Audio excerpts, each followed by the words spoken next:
My name is Kieran and I'm one of the speakers at the Awesome Training Conference. And how are you finding it so far? Wonderful. Really, really lovely. It's lovely to be in the presence of other autistic people. It's always wonderful to be in the presence of other autistic people. It's energizing and it's powerful and it's dynamic and it's just lovely. But also on the kind of the educational side of things as well, it's from the other speakers. I can't speak about my own stuff, but I can speak about other speakers' things.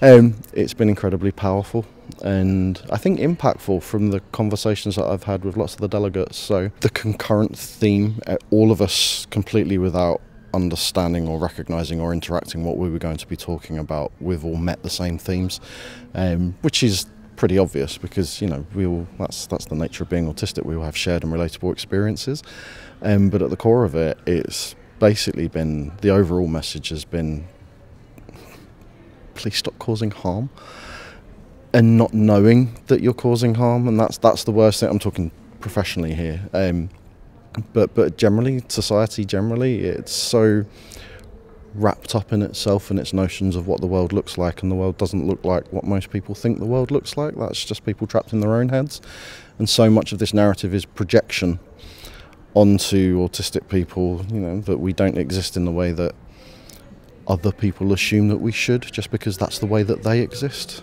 and that's not how it is at all. What's the vibe been for you? Day 2 has felt a bit different to day 1. I think day 2 has been a little bit calmer. I think there was a lot of nervous energy yesterday, and I know, speaking to Evelyn, and I feel this myself all the time as well, you never quite know how what you're going to say is going to land, and that was very clear yesterday. So there's always that anxiety around kind of, you know, because we're coming here and challenging the norms and the status quo and making people feel uncomfortable, but day 2 has felt a lot more relaxed, but also a lot more emotional. We're talking about children, so obviously the dynamic's going to shift a bit there.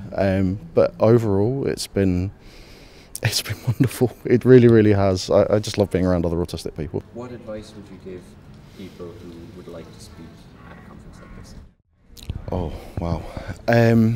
Know your stuff, firstly. It's important that you know yourself quite well, because it's so easy for autistic people to be tokenized in places, and you know, and that's often used to kind of separate us out into, well, you're talking about you, and that isn't everybody else's experience, so therefore, you know, you can only talk about yourself.